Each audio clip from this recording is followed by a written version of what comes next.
Two friends, Alan Dale and Jerry Carew, who grew up just a few streets apart in St. John's East End, have been separated by Canada's geography for 3 decades. They came together virtually during the pandemic to chat about like-minded interests. Alan lives in PEI and Jerry in Newfoundland. Thriving in remoteness has been a common theme for both of them during the pandemic. Gale Force Winds, the podcast is the result. And welcome, that's red, Jerry, is that okay?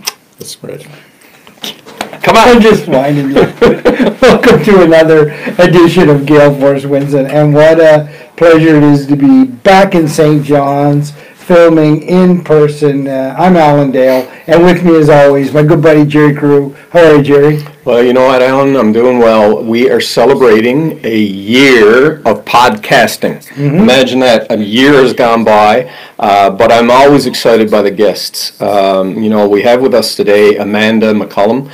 I don't know you well. Our children are in school together, but I really found a lot of the posts you were making on LinkedIn interesting. And I don't know enough about what you do, and I think the province needs to know a little bit more about what you do. So, I'm excited to get into the conversation. I can't wait to either, Jerry. It's going to be great to learn something new. And that's really, to be honest with you, Gale Force Winds, we come out of every conversation smarter than we went in. We come out of every conversation more inspired than we went in by people that are doing interesting things here in Newfoundland and Labrador, indeed around the globe. So without further ado, Amanda, why don't you go ahead and introduce yourself? Well, thank you very much, and thanks for the opportunity to be here and to chat with you both. As for me, I'm Amanda McCallum. I live here in St. John's in Newfoundland and Labrador.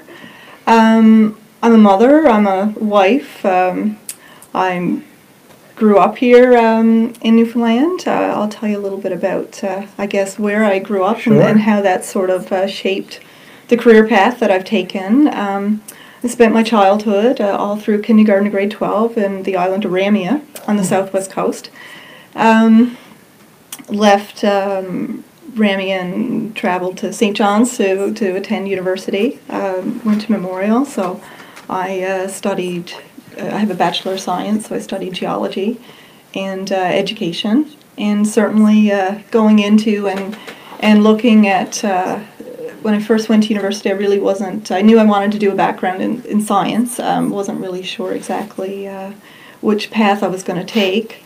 And ended up doing a first-year geology course and really fell in love. And I think that was very much inspired by growing up on the southwest coast. There were no trees; it was all rock. So it certainly was very much inspired by the natural landscape around me. Any trees would be blown down on Ramia, wouldn't they? Yeah, well, exactly. So and that was certainly very much something that triggered.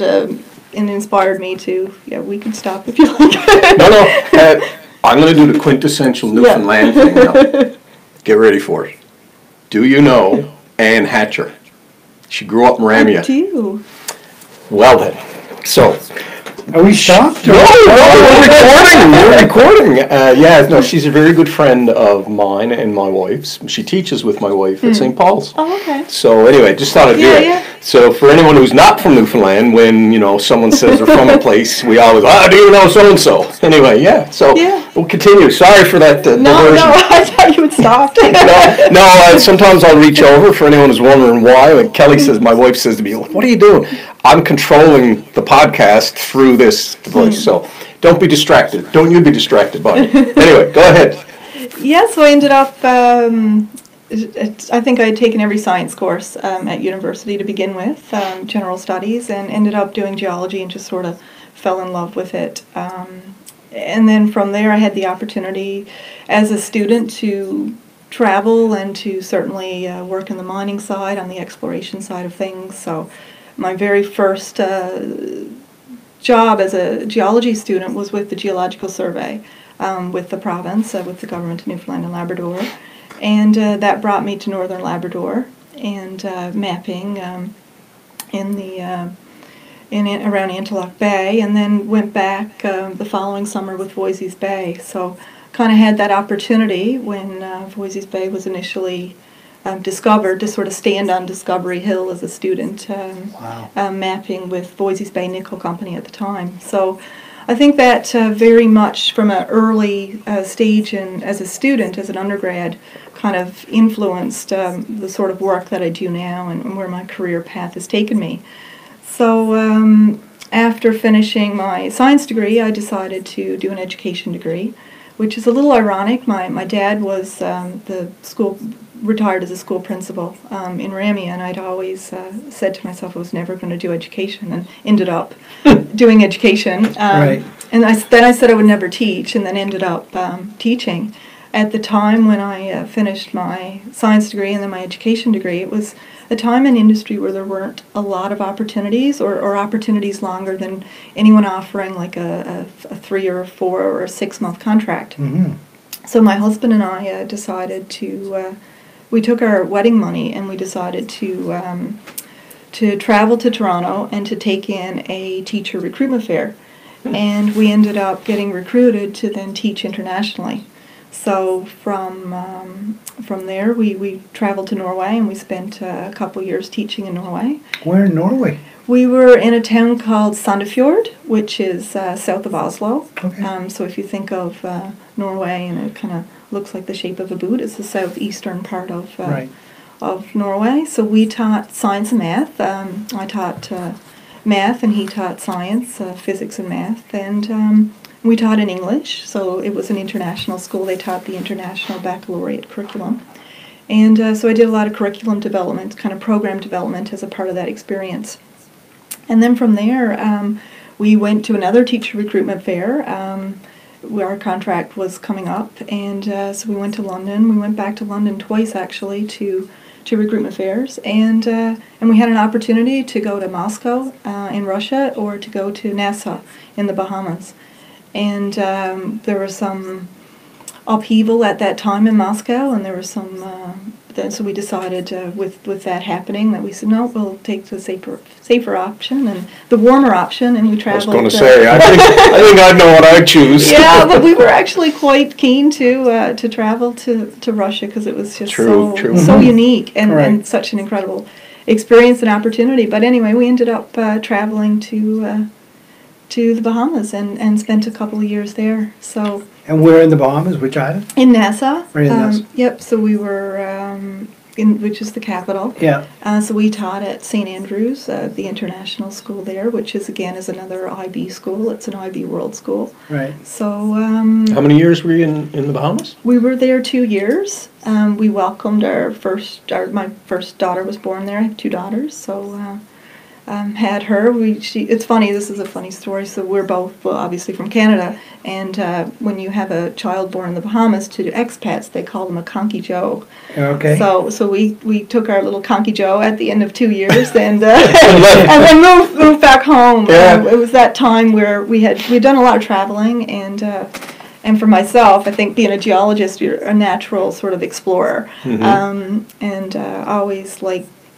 Exploring new places. I'd always wanted to travel, but I think once we had our first child, our first daughter, then we were like, yeah, it's time to come home. And did you have a view of the ocean in the Bahamas? I'm just thinking, I'm comparing Nassau to Ramia, Yeah. In Norway, I'm sure you were too. We did have a view of the ocean in Norway. Certainly the landscape in Norway looked very similar to here. Right. So we felt very much at home. Certainly the hair color and fair-skinned, eyes and hair color. We right in. We did until we went to speak, and we're like, jeg snakker litt norsk. So, our Norwegian wasn't quite strong enough to... Right. But everyone wanted to practice their English. So. Everyone thought you were American, I guess, initially? Initially, well, yeah. I think when you travel outside of Canada, a lot of people just assume you're American. Right. So what appreciation did that experience, the traveling, give you for your home? I think you have to go away to appreciate, your roots and where you come from. So absolutely, it gives you that. Very much that appreciation, and it gives you just a global lens and perspective too of of the values that you do have. Like when you look at where you grow up. I mean, I grew up in a very small town, and so I was always very curious and kind of wanted to see more and explore more and experience different cultures and meet different people. But there's always something sort of grounding that back home, and your roots back home, and so yeah, it's very much been a part of shaping sort of the sorts of everything from who you are, your character, and the sorts of projects that you do and you get involved with.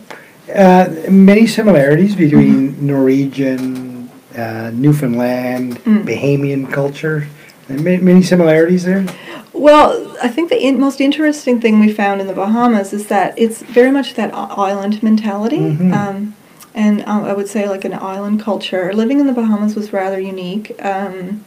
Like I said, we taught at the international school at St. Andrews, but when we would turn on the television, we could watch NTV because Jeff Sterling had started NTV, but also started Cable Bahamas.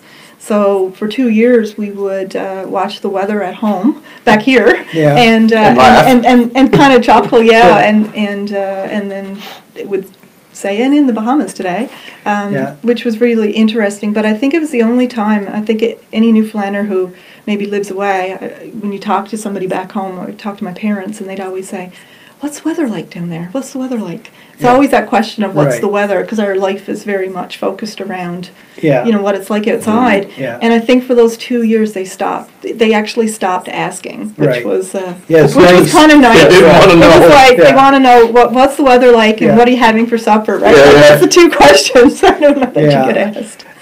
Tell me, I want to go back a little bit, a couple of steps back. Fascinating journey, and for sure, two big questions. Like, what was it like growing up in Ramia? That's got to be a pretty unique place to grow up. No, absolutely. And I kind of always joke about this because I grew up Catholic in a Protestant town. Okay. I grew up the teacher's kid. Everyone knew you. Everyone knows who you are. I had one sister, and we didn't have any family on the island because my parents both moved to Ramia to sort of work. From where? My mom is from the Bonavista Vista Peninsula, and my dad grew up on the Burin Peninsula. Okay. So, so it was an interesting place to grow up. I mean, certainly it's still, in many respects, home. I have no family there now. When my dad retired and my mom retired, they left and sold our childhood home, and I haven't actually been back in many years. It's been over 13 years since I've... Pretty innovative little community down there when it comes to renewable energy. It is, and they were some of the first to have the wind turbines, certainly in the province, which is really quite interesting. And then I think the work and the rejuvenation with the fish plant happening there. So there's a lot of people, that's put people back to work, which is really great to see. So we still have friends within the area, my family friends, that we see mostly when they come to this part of the island. But Amanda, back to the weather. You must have seen some storms. When it gets stormy, Ramia gets hit pretty hard, doesn't it? Like you must have seen huge waves, and because you can see the ocean from everywhere from Ramia, right? Absolutely, yeah. The island's only a couple kilometers long and like a kilometer wide. Yeah. So. Yeah, absolutely. And I mean, I remember walking home from after school at the end of the day, and like you're trying to hold yourself up, like that you don't blow away. Right. So yeah, I think it's the wind when it comes to storm, and I think of just Newfoundland weather in general. It's the wind that sort of is most unsettling for me personally. I don't mind the rain, but it's hearing the wind, and when you feel the house start to shake. That's the part that sort of... It tells you nature's pretty powerful, doesn't it? Absolutely. A couple more questions around Ramia, and then we'll get off that topic. But, when I traveled, and I traveled a lot, I would always fly home at night. 3 years ago, I flew home at like 5 o'clock in the afternoon as the sun was setting in October. And I flew over Ramia, flew over St. Pierre, and I looked out the window to the left, and all I could see were the fjords on the south coast. And despite the fact of 30 years of travel, it was the first time I had visually seen them, and I was like, oh my Lord. Did you ever go from Ramia into those? Yeah, you did. Oh my God. Tell us a little bit about that, will you? Well, I mean, like I said, I like to explore, so certainly the southwest coast is beautiful, and And I feel very, fortunate that I've had the opportunity to travel, like to northern Labrador, like I said, in the Kiglapate Mountains, doing mapping, like as a geologist.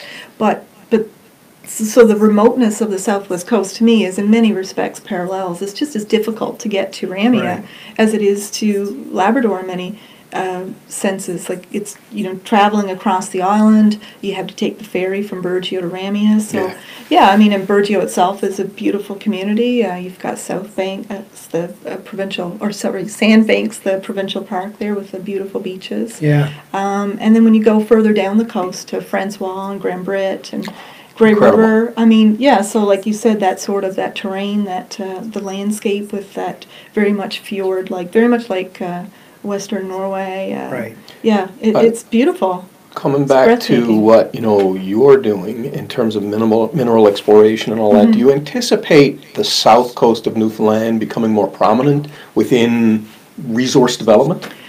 I think you've hit on something there, because I'm not sure if you're familiar, but just recently there's been in Grey River sort of area and a little further west, like in the Lapoil area, there's been a lot of exploration happening by two companies in particular, Sokoman and Benton Resources, and they're looking for pegmatite rocks that contain lithium. So it's the first, it's the first sort of lithium-bearing discovery of any economic potential that's been discovered, and so that is certainly on the south coast, and I think it really speaks to the province and the prospectivity of the province as a whole. In the absence of any sort of exploration, there can never be development. Right. And there's a lot of areas in the province which, you can say it's been explored, it's been mapped, but when you look at the way in which we map, and by we, that's a collective sort of the geological community maps. You look at our Geological Survey of Newfoundland and Labrador, which is, a division within the provincial government, within the mines branch. Is that online? Is that an actual survey that you can go and look at? Yeah, so the Geological Survey, they have a mandate where they basically map the geological resources of the province. So they provide all geoscience for the province, and this is all public funded investments. So the research, whether it's maps that they make or the publications that they write, is used by not just industry, but it's used for anybody when it comes to on the environmental side of things, for our roads, infrastructure development. These maps are used. So they create regional. Like they do regional mapping, they do where they look at the bedrock mapping, they do more detailed mineralogical mapping, geochemistry, geophysical. So there's a lot of various aspects of geoscience that they do. So when you look at regional geological mapping, though, that's done at a larger scale. So it's done at a 1 to 50,000 scale. Typically, the map sheets are. So that's a large sort of area that gets covered. So it's more of a general sort of regional geology. So you can't go into a lot of detail. So it's only when you sort of start going back and you do more detailed studies in areas that you start to look at things and hone in on details a little more. Right. So I think when you look at the history of the province, and again, science is very cumulative. You create base maps and research, and then somebody else comes in and they add to that body of knowledge. Right. It's that collective body of knowledge, and so it's that successive sort of learning that comes from that. So I think one of the things that I say about this province is I believe it's very frontier. It's only when you start going back and you start looking at in the areas that you're going to start finding things that maybe you didn't look at before you missed the first time. Right. So you got to start thinking outside the box and looking outside the box. And I mean, lithium is very front and center right now. Absolutely. Right? I mean, I'm assuming the lithium that we're talking about is for use in battery technology and the like, right? Yeah. So it's lithium, beryllium, rubidium. So some of these really more obscure sorts of. So okay, I know nothing about the exploration of lithium. Just walk us through what that looks like. I mean, I can't really speak to that Yeah. particular project. Yeah. But In general. I mean, yeah, just in general, when it comes to like exploring or prospect, like, I mean, there's two sorts of things. What I just described to you is when you look at regional mapping, like that's done that's a provincial, government funded sort of initiative, Mhm. and then those maps are then taken and used by industry, Yeah. whether that's somebody then on the exploration side of things. So when you look at exploration, the mineral exploration in the province, there's certainly, like, for myself, like, I'm a prospecting geologist, Mhm. so I spend time looking at prospect generation, mineral exploration, and so we might pick an area. So for example, I'm involved with the copper project. So what we would do when we start looking at a project, we look for what's known as analogs, just a comparable. So I'm looking at not just a copper deposit, but as what's known as sediment-hosted copper deposits. So what do I want to do? I want to look big picture, and I want to look at analogs to that around the world where there's been these big sediment-hosted copper deposits. And then I want to look for areas similar at home.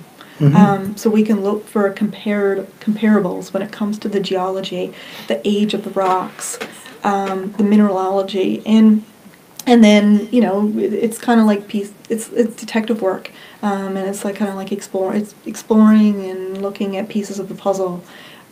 So the first thing that we would do, and I work with, I have a small group of partners that we sort of will look at certain areas. So we'll stake a claim, we'll stake a mineral claim. So one mineral claim is 500 meters by 500 meters. Okay. And because I have genuine prospector designation, I'm able to stake 30 claims a year at a reduced cost. Okay. So we sort of, let's say I have a mineral license that has 10 claims. So when you stake a claim, those claims all have to have one mineral license. They all have to be connected. They all have to be touching. Okay. So then I have a mineral license, and then once you have a license, you've got to be, over that year, you've got to do work on that property. Right. So what does that mean, and what does it look like? So we'll go out, I've got a small team of people that will go out, a couple of geologists in our group, very senior geologists. Go out in a helicopter, or what are you? No, we'll drive out. We'll drive out to and plan our traverse. Like, we'll plan the route that we're going to take. Jeez. So we're gonna go. I have the maps, Yeah. and then we know where our claim boundaries are. So we'll go out and we'll further explore. So we'll kind of walk a line across the property. But to and Jerry's collect point, samples. some of this stuff has got to be completely inaccessible, right? Some of them are, yeah. I mean, you. So how do you get in? Yeah, and you've staked a claim, and you have to do something with it in a year. Yeah. But if it's deep in the woods, Yeah. Then. how do you account for that from a cost perspective? I'm fascinated by this conversation. I am too. Yeah. You're blowing my mind. I've never given any thought to this. Well, I mean, like I said, what I'm doing is grassroots, sort of boot and hammer mineral prospecting exploration. Yeah. So, in terms of resources, I mean, we don't have a lot of resources to do that. We'll go out and basically we'll collect samples. So to your point, accessibility, you'd be surprised. Accessibility when it comes to like old woods roads and paths. So we'll look for those sorts of routes to get in. Not to say that I haven't done some pretty hardcore bushwhacking also. I can certainly think of one trip last summer, and I went through about 1.5 kilometers of all alders, and I mean, I'm talking like alders where I thought I was going to lose the pack off my back. Like, I have never been in anything. Did you stay overnight, or did you get back out? No, we would, we go in, and it would go back over multiple days. So sometimes when I go out to the area, we'll spend the night, and then we'll, drive to where the claims are. So it is accessible. I mean, there's, some people will go in by quad, but everything I've done over the past 2 years has been by foot. Right. Accessible. So we'll drive in as far as we can, and then You must scour satellite images to look for woods roads and things, do you? Yeah, and even the claims maps, like so within the provincial government on the there's what's known as the Geoscience Atlas. So you can go in, it's all publicly accessible data, so you can go in and there's different map layers, so you can add, different things that you'd like to look at if you'd like to, and the different types of topography that you might like to look at, and get that sort of information. So yeah, you can go in and download those maps and print them off, and so you do that work, that prep work before you go in the field. I don't know. I don't even know where to start.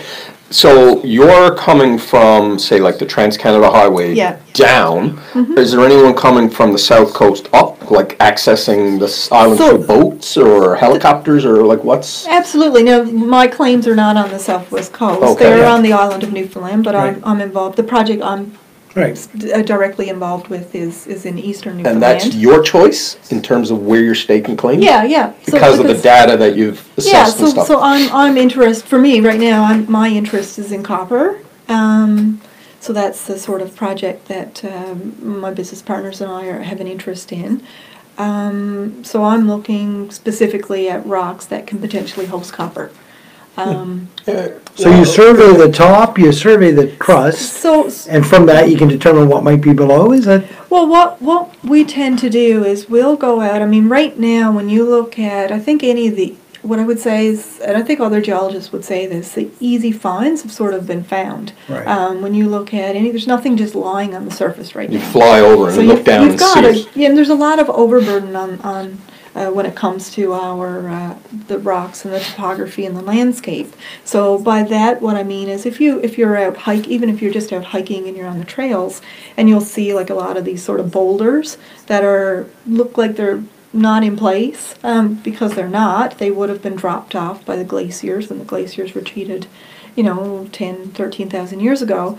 And then over the years they get covered with moss. There's a ground cover sort of vegetation starts to cover, there's organics on these rocks. So when we go out, you just want to remove so we're doing this in a very is most environmentally friendly way as possible. So you just remove a little bit of that overburden and you take off maybe a sample of the rock.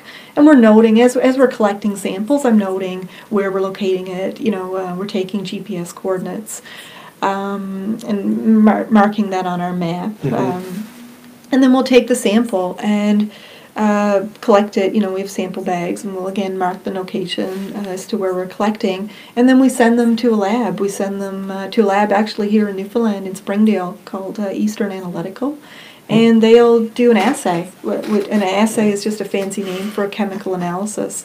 So when those samples come back from the lab, I essentially get a spreadsheet, and it'll tell me all of the elements that are in the You must love those spreadsheets, do you?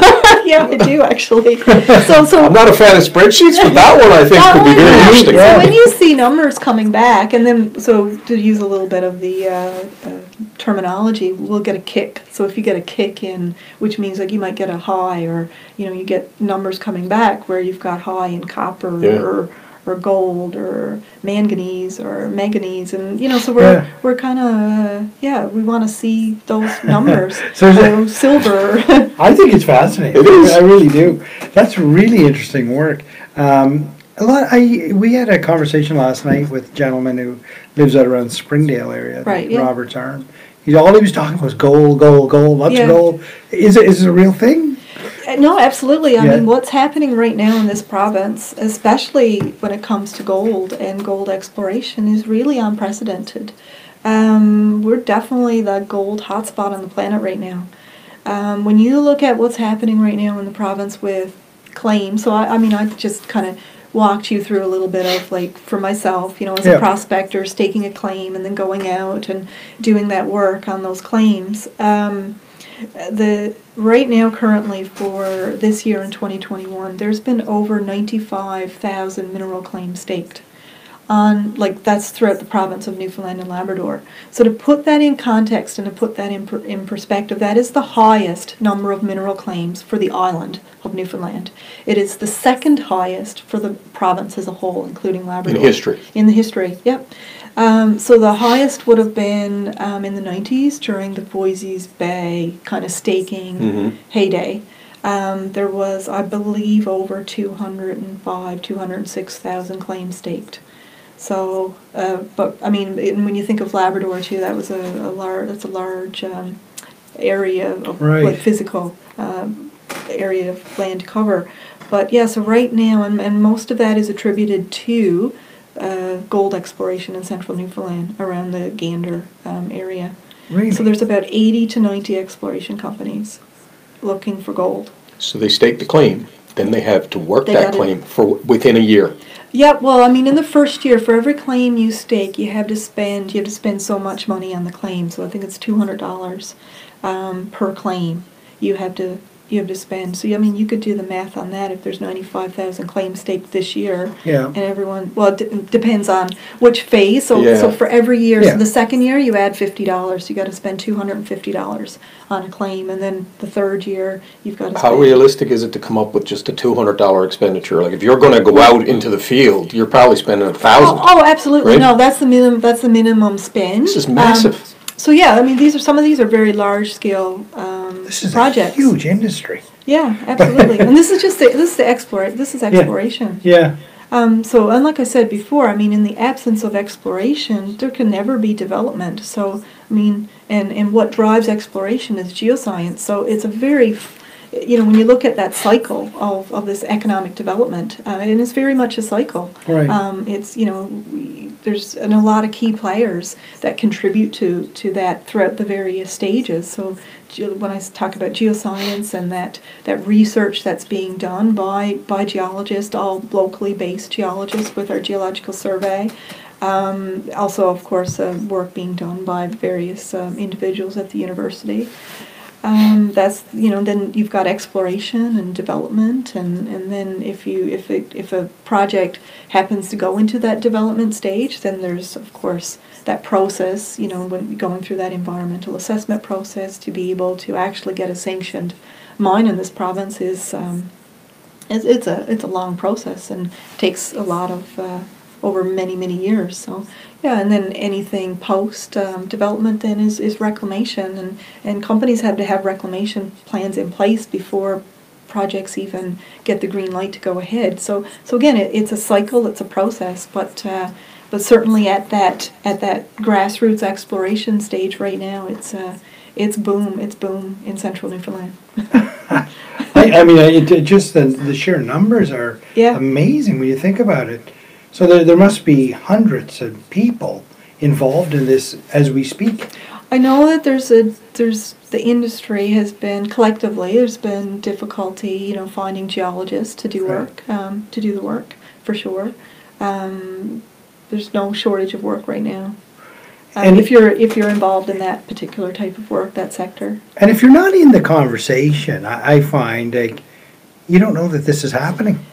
No, it's not. I think that's the unfortunate side is that this part of what's happening in the industry is not it's not always presented, and that's been a big part of sort of the work that I've done and that I've been doing, and it really goes back to I initially worked with the provincial government. I worked with the Geological Survey of Newfoundland and Labrador, and I was the outreach geologist, so I did all of the education and public outreach and mineral promotion. So that was a big part of what I did for many years, and sort of left that position several years ago to start my consulting business, a communications consultancy. And so I've kind of tend to be that person who takes the more technical geological, geoscience, science information and makes it a little more user-friendly, kind of making it palatable for a variety of target audiences. And so I have been, which is where you see me on LinkedIn and Twitter in particular, where I do kind of tweet more about what's happening on the mining side of things. But for me, it comes back to, it's not just about communications, but it's the communications founded in education. Mm-hmm. It's just raising that awareness. It's raising that visibility, but also that awareness of our natural resources sectors, in particular on the mining and mineral side. But it's making people aware of, what's in your stuff and where it comes from. Mm-hmm. And we kind of don't make those connections. We just kind of take it for granted. Right. And here's a quote, I'm not really sure where this originated, but it's certainly a quote, a well-known quote within the on the mining side, and it goes like this: if it hasn't been grown, it has to have come from a mined material. Right. And I mean, just think about that. If it hasn't been grown, if we didn't grow something, it's come from a mined material. It's come from an earth resource. Right. And I think it's so right now with what's happening. It's such a topical, concerns that people have about, and that balance between extracting and our natural resources, our earth resources, balanced with meeting society's needs, meeting our basic needs, and then meeting these needs that we have that enhances our quality of life. Yeah. So and doing so, so that's a discussion that I think we need to have, and how do we develop our resources responsibly and ethically, and how we have these resources at home. Yeah. And we have the human capital to be able to do it here. So, but at the same time, appeasing and ensuring that it's done in the most responsible way possible. So from that environmental perspective. So I think it's a conversation that we need to have, because there's certainly concerns about natural resource development, whether that be oil and gas and the decarbonization and greening our industries. But at the end of the day, every single thing that we use, if it wasn't grown, has come from a natural resource. Yeah. So that's, we have to be, so from my role, where I feel like my passion sort of comes from, and it's very much been shaped with growing up, like I said, on the Southwest Coast, and being curious and interested in rocks and the natural world around me for such a long period of time. It's just that appreciation for where our resources comes from and how we use them, and which is kind of what's guided me in the sort of work that I've done, and I'm blown away, quite honestly. I mean, you're so accurate, and we look into the future, what types of things we'll be using and how we're going to move around this planet, and you know what, it all kind of hinges back to what you were talking about. It's all of these minerals and things coming from somewhere. Yeah. How are we going to get them in a responsible fashion? I go back to the lithium again. I mean, as we look to the future of electric mobility globally, even in our own country, where is that? How are we going to get that lithium, and what damage are we going to do along the way to try to make our automobiles more, a greener option to get around? It's fascinating stuff. And then I can't help but think, as we look to opening up the Arctic right now, and then there's this whole undersea mineral exploration. How do we tackle that? This is fascinating work that you're in, and you not only does your passion for geology come into play here, but it really intersects with your desire to educate along the way. So tell us a little bit about exactly where you are in that journey. Well, and I think for myself, like I said, I'm a geologist, I'm a prospector, I'm an educator, I'm a communication specialist. But very much all of that is sort of rooted on the education side of things, because I really believe that, actually all communications, the whole goal to communicate is to raise awareness, to educate people. Right. So for myself, I mean, I own my own small communications consultancy business. It's called Ignite Education. I incorporated in 2018. So prior to that, I did just sort of freelance work. So when I did leave my position with the provincial government, I've done a lot of work with government, with not-for-profits, with the private sector, industry associations. So I get hired to, sometimes I'm the ghostwriter, sometimes I'm the person who, program development. Yeah. So I've done a lot of sort of work for clients. Most recently, I led an international project to receive a UNESCO designation for the province. which was completely independent from anything on the mining and mineral Yeah. side. Yeah. But they're not mutually exclusive by any chance. So that was sort of an interesting project to be involved with, and to have been involved with that from the grassroots of that, like more than a decade ago, to kind of seeing that through the finish line and actually receiving that designation. So because of that, and because of me being involved with that, it was a UNESCO Global Geopark designation. Being involved with that for about 2 years, I really didn't focus a lot when it came to my own consulting business and sort of developing and really growing the business in the way that I wanted to. I just didn't have the time to do so.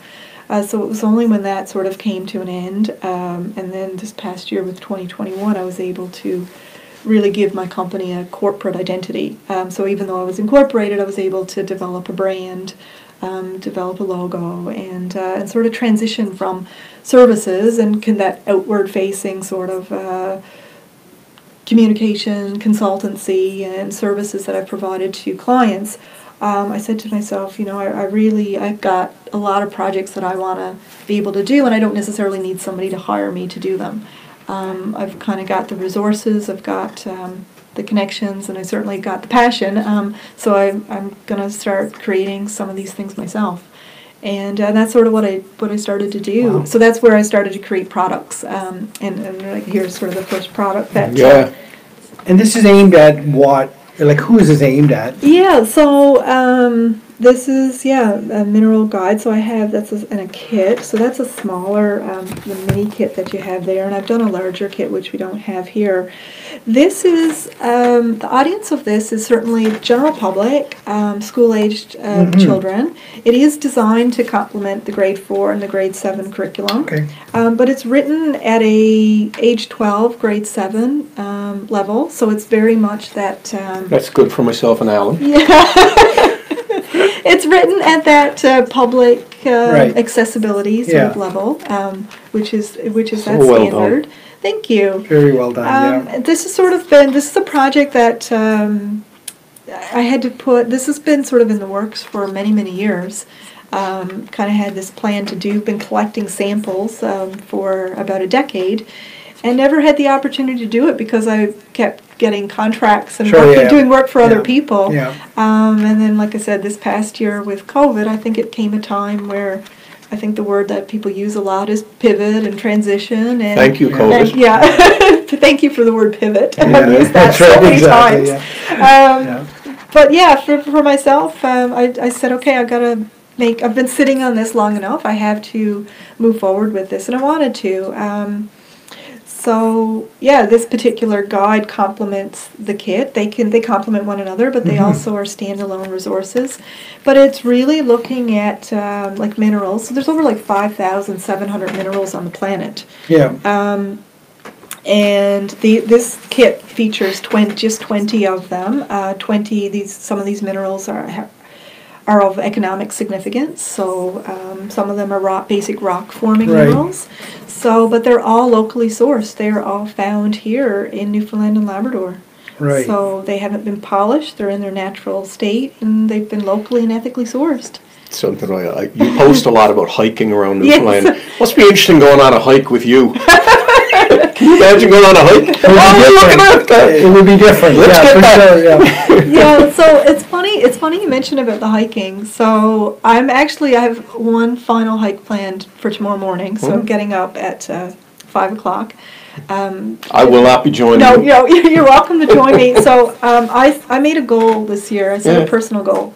And that personal goal was to hike the entire East Coast Trail Network. Wow. There's 25 trails in the network and over 300 kilometers. So I have one left. One left. Wow. Oh, Moses, congratulations. Thank you. So I'm planning to tackle that one tomorrow. And where is it? The Spout. Oh. 23 kilometers tomorrow. And ironically enough, it's probably one of the more popular trails in the East Coast Trail Network, and I've never hiked it. I know many people that have done. That's a grueling hike. Yeah, it's long. What's the weather going to be like tomorrow? I've already, if the weather holds, then we're doing this. I actually don't hike with Geologist. Sunny and 0. Yeah. That'd be perfect. Yeah. So who do you hike with? So, hiking is really, it was one of those things where I kind of had to really put myself out there more, and even with my business over the past years, very much parallels to these sorts of passions and these projects that I've been involved with. Because I've always felt like I've been the behind-the-scenes person with doing many of these sorts of initiatives, and I thought, I feel like there's a void. I feel like we need to be sharing more information about, and it all goes back to geoscience, the province's geological heritage. Like, people tend to know about our culture, our cultural heritage, our history, our folklore, even more about the fauna and the flora. But people don't know a lot about geology or our geological heritage. So for me, that's just been important, but it's also that holistic approach. It's about how is it that the geology in our landscape has sort of shaped the culture and shaped the people. Wow. When you really think about it, everything that we do, right from the foods that we eat to our activity, whether it's recreational activity or our economic activity, is connected to the land and our land use. So so for me, when it comes to making that hiking connection, my plan over this coming winter is to write a guide, actually a hiking guide, right? Kind of looking at that holistic As if you're not approach. busy enough. Well, these are the sorts of things when you talk about your side hustle. And I heard one of your former guests talk about that. I think for me, this is I have to do these sorts of projects to keep myself interested in things and to keep kind of exploring and to keep learning and I've lived in St. John's for the last decade now, and it's funny, you go out and I do field work, but it's work, and I wasn't really getting out and exploring on a personal side or for fun, right? And that's kind of where the hikes came from. So I don't hike with geologists. In fact, they're from very different academic backgrounds. Right. But we just like being outside, and so I do. They can all identify conglomerate. They can all identify sandstone. Now they can identify quartz. They can identify some common rocks. I try not to. I gotta hold back a lot and not talk about the rocks too often. Yeah. We're not going to It must be. But they keep coming back. They keep wanting to go. Yeah. So it's. Well, you know what? You are putting people in touch with nature. Nature, And people think about nature as birds and trees and that. Yeah. But the rock is the bedrock we're all sitting on. Yeah, right? exactly. And that's kind of what I really want to do. It's that thread line. It's that connection. So I really want to. I don't want it to be like a real technical sort of sciencey sort of guide, but it's meant to but the geology is meant to be infused there with the other components. And the other area I want to bring in is just wellness and just that whole benefit of getting outside, that nature bathing, forest bathing sort of wellness component. So for me, it's been we have a lot of fun on the hikes and being able to share those photos. So I appreciate that. I post into many of the hiking groups. And again, when you talk about putting yourself out there, because that was something I would never do before, and I don't share much about myself personally. It's just mostly about work and kind of work-related projects. So that's sort of the most personal that I'll kind of share. But people have said, they like the fact that they're getting to sort of visit places and explore places that maybe they're not able to for themselves. So. I would think for a geologist, Newfoundland must be just an amazing place. I mean, I think of Prince Edward Island. I love Prince Edward Island. There's none of this stuff in Prince Edward Island, I don't think. No. It's under the sand, probably. Yeah, I don't know what's under the sand. Deep. What? Well, when you look at Newfoundland and Labrador as a destination, and so I've mentioned that term, sort of geological heritage. So I talk about that also from a geotourism lens, because that's been a space that I've been very much involved with, like I said, for the past several years. And I gave a talk on this earlier this week on the West Coast. And I mentioned this designation of this UNESCO Global Geopark designation that I was involved with. So UNESCO has 3 designations. They have World Heritage status, which I think most people, when they think of UNESCO here in this province, that's probably what they think of as World Heritage. We have 4 World Heritage designations, and the most recent would have been Mistaken Point, which has these significant fossils from a period known as the Ediacaran, which is about 500 million years ago. And it's a time in the history of the Earth when life got big and life got complex. So it was the rise of multicellular complex organisms. So I kind of like to say it's kind of like post-slime. When you think back in time, geological time, it's post-slime, but it's before the Cambrian explosion. So it's a really significant time in the history of the Earth. So when I look at UNESCO designations, I mentioned World Heritage. They have another designation called Biosphere Reserve. We don't have any of those here in Newfoundland and Labrador. And then there's this third designation, which Newfoundland recently received its first, and it's called UNESCO Global Geoparks. So it's a baby in the UNESCO family. So the other 2 programs in the early 70s, Biosphere Reserve was the first, and then World Heritage came like after that, a year later. And then fast forward to 2015, in November actually, it was just a couple of days ago, it had its 6th year anniversary, where it became an official designated on-par program with UNESCO. Wow. And the province has its first with this project called Discovery on the northern part of the Bonavista Peninsula. And Canada has 5 of these UNESCO Global Geopark designations. They're all in Canada. I should say there's 5 in North America, and they're all in Canada. They're all in Canada. Yeah. When you, So go ahead. So I wrote the application. I'm Yeah. the first author on the application that went to UNESCO. Wow. So there was an application dossier. So I was the lead on that project for over 2 years.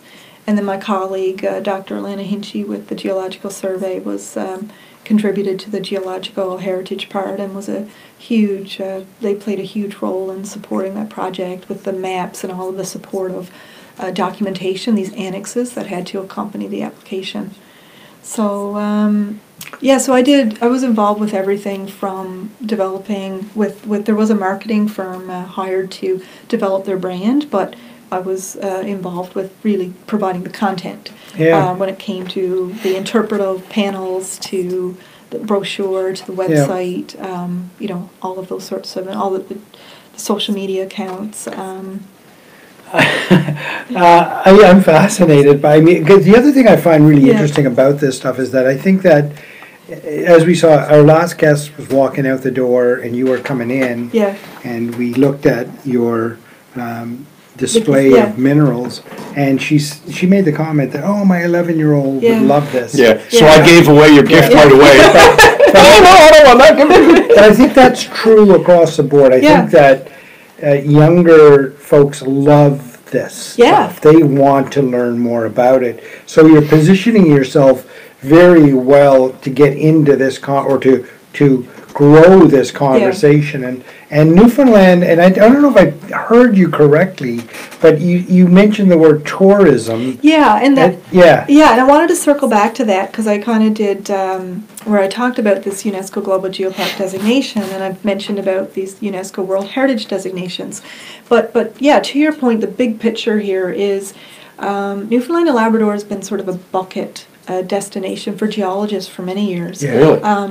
Because of the fact, because of its geological past, and when you look at in Western Newfoundland, one of the most significant theories that have ever come out of earth science geology is this theory of plate tectonics, and the proving ground for that was happened in Western Newfoundland, which is really why Gross Mourne is a UNESCO World Heritage Site. So when I talk about that geological heritage, that geological story, that significance of this province, that's sort of a part of the story. So it's very much from a tour, and I think because of that, then there's very much an interest now in the province from a tourism lens. Yeah, I bet. So not just, I think when you talk about the activity in the mining industry and how this is happening, and it's very much maybe not necessarily as I want to use the word popular, but not a lot of people are really aware of what's happening on the exploration side and the mining industry in this province.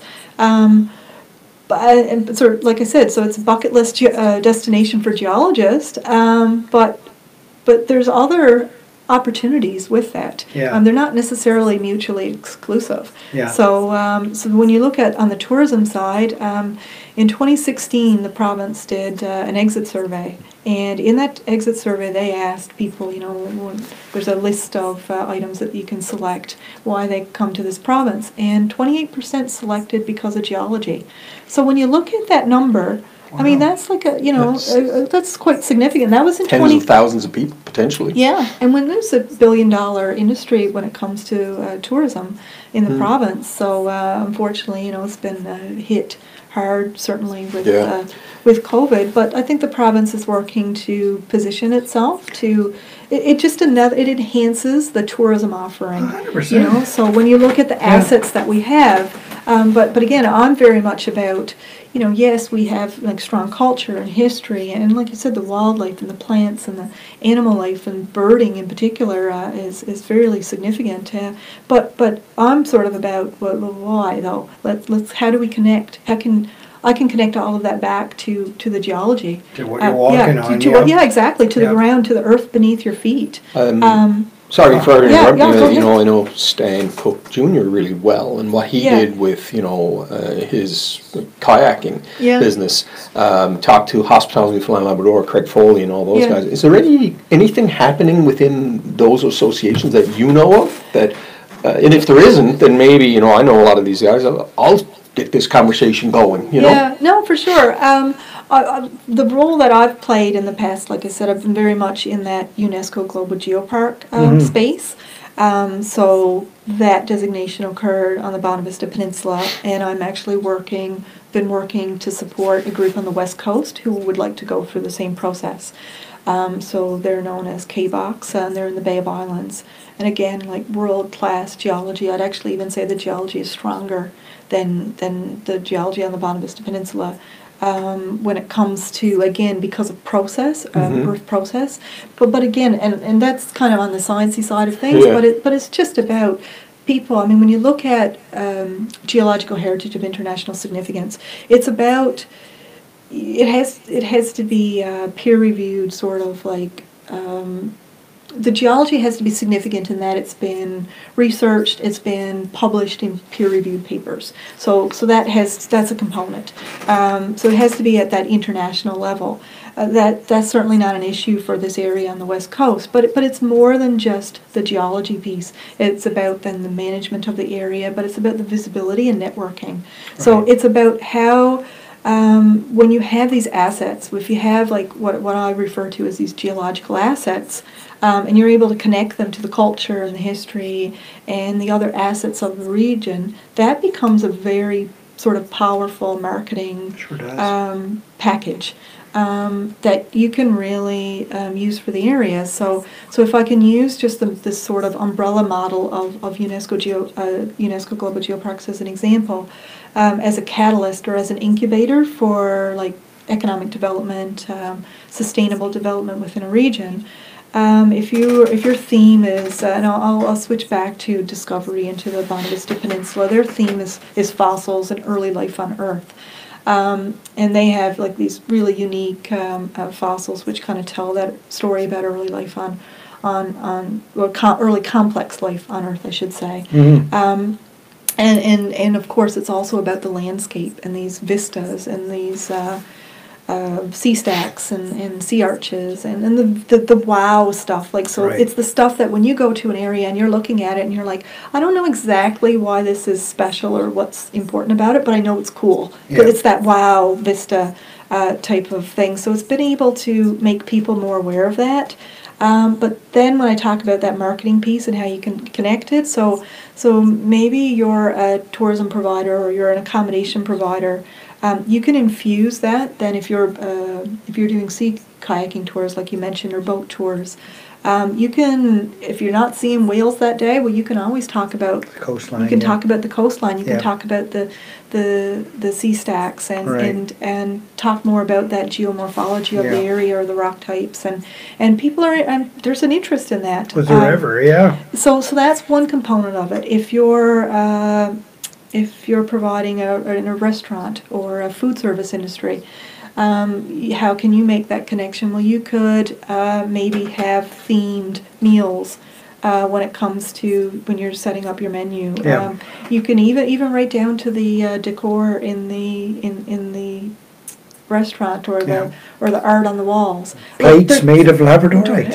Well, yeah, those sorts of things. Yeah. But even lower down a lower lower level, like I think of the Newfoundland Salt Company, Right. and the process that they go through to prepare the salt, and how I mean, well, salt is actually from a mineral called halite. So I mean, again, it's that earth sort of connection. But it's being able to make those sorts of connections that we kind of take for granted. Amanda, I love the lens at which you're looking at life. You look at it differently. Like, you look at things much differently than most other people. But I think the way you're looking at it, I think people crave it. And the statistic that you gave me, the exit strategy, people are interested in this. It tells me they are. When you run into somebody, my kid would love this. Yeah. It's very true. People need to see and hear this stuff, right? I don't think we do a good enough message telling that story. We don't, and I think and I don't want. There's obviously educational supply companies that and I won't mention names, but that we're all familiar with that send home these sorts of book orders, monthly at school. And those are great, and they ignite interest with kids and school-aged kids. But I question where is it coming from? Right. Where are the samples sourced? Some of the samples, I can tell you, are not even real actual samples. They're plastic mold. And the material. So what I've tried to do is create something, obviously, which is local. It's in a local context. Very neat. But not just that, but to go that next level. And when you look at the guide, it's sort of about like what's in your stuff and where it comes from. Yeah. So everything was created very visually. I'm a visual learner, and I think a lot of people they don't want to read a lot of text. Right. You want to, if you can see it sort of in that snapshot, then that helps us. That's those takeaway message that we can get. So it's just a little bit about the physical properties here of the minerals, but more about that human connection. What are they used for? Yeah.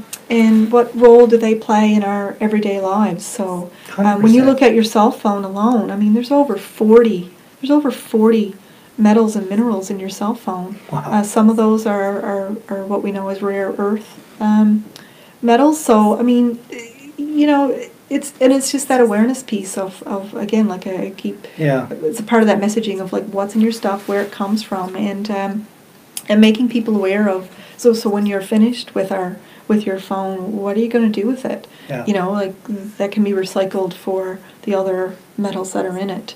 Right. So it's just the sorts of choices that we can all individually make. Wow. Well, we've had a lot of interesting conversations on our podcast. We've had beekeepers on to talk about, and I have to tell you, each and every one of them are fascinating. But this has really been an interesting conversation today. And what I like more about it is that we're physically located in Newfoundland, and the rock below us is significant, and I'm not lost on that fact here today. Amanda, we always ask our guests to leave the audience with a piece of advice. I mean, you're clearly, as I just mentioned, you look at the world through a different lens, I think, than most others, and it's a really refreshing lens. And you've traveled the globe, and you've taught, and you've done interesting things, and you come from a very unique part of the world, this island in the sea, in an island in the sea. Tell us what that piece of advice would be. Oh, that's, I think about just sort of the journey that I've been on over the last number of years. And it really goes back to, for me, it's kind of about these seas. I call them the seas. It's about confidence, finding sort of that confidence that you have to really put yourself out there a little more. So for me, it's about confidence. It's about care in what you do. I think for me, I'm not able to just do something to do it. I have to care about what I'm doing. I have to really believe in it and sort of have that passion. So for me, it's about, I call them these C's. It's about, that, like I said, that care, that confidence, and yeah, and just and that courage to sort of be able to step outside of your comfort zone and to do things, I guess, a little differently. I mean, I'm in the sort of work that I do is very niche, for sure. It's not, I'm not so sure it's something that you can just duplicate that sort of a career, but it's sort of about having that courage to be able to, and believing in yourself to that you have those sorts of messages that you want to share, and where it's coming from. So for me, it's about these 3 C's. Yeah. It's kind of about, like I said, that just caring and having that confidence and that courage to sort of kind of put yourself out there more. And and I think when you take on projects that you care about, things just sort of fall into place. Right, of course, yeah. You become passionate about it. Yeah. And it doesn't seem like work. And It doesn't, exactly. Right? 100%. Jerry, your thoughts? So, I have so many thoughts. I mean, we haven't even delved into that impetus to go out on your own. We'll park that for now. We'll park that, because that's the one piece that I really find inspirational, besides the fact that I think about the earth more. And in sitting with you, I'm going to reveal a little personal thought that I've had as I've walked a lot in my life. I've walked by pebbles in the past. And this is going to sound bizarre, but I'm putting it out there. I look at pebbles sometimes and I get jealous of a pebble, because I look at that pebble and I'm thinking, how long has that pebble been around? And we are so insignificant. The average lifespan is so small compared to that bloody pebble. And I'm having a ball in life, and that pebble's going to be around longer than us. So, I know if that's weird, my apologies, but I don't really care. You've made me think about that again. And to be honest with you, we all kind of need to think differently. And thank you for bringing your career and your expertise and just laying it all out there. Yeah, Jerry, 100%. I don't look at pebbles that way, but so much. But I often find myself, as I do, you're walking on a trail or something like that, or you find yourself maybe on a boat looking up at the coastline, and I'm often amazed at the age of what I'm looking at, and how it's just such a small piece of this whole journey on this planet, and sometimes it really put things in perspective for you. And I must admit that the way I listen to you describe your field of expertise, it's really fascinating to me to see the way that you look at the world and how you approach it. And I have to tell you that you've touched on some things to me that I didn't quite fully understand, and in the back of my mind I knew that we were going to have challenges here, but if you look to the future, we are going to rely heavily on what we're walking on right now. So how do we best extract that? And then when we're done with it, as you so rightly pointed out, how do we put it back? Or how do we reuse it? Or how do we, because there's only so much we can do to this earth. And you've really opened my eyes to say that it's an exciting thing to think about, but it's also going to be a challenge moving forward. And then finally, I would say, quite honestly, and I think I mentioned it to you before we sat down, if you look at this whole mining industry in Newfoundland specifically, I often say that sometimes when you live by the water, you lose sight of the view and you take it for granted. And I think that maybe that's why this story is not out there. We don't understand how much exploration is going on because we take it for granted, because we walk on it every day. But it's a story, I think, quite honestly, that has to be told. Thank you for your conversation today, and thank you for the 3 C's, because I think that's pretty good advice. But I too like to leave the audience with my own piece of advice, and quite frankly, the world needs more Amanda McCallum. So thank you very much. That's sweet. Thank you. Thank you for tuning in to Gale Force Winds. That's Gale Force Winds, WINS.com.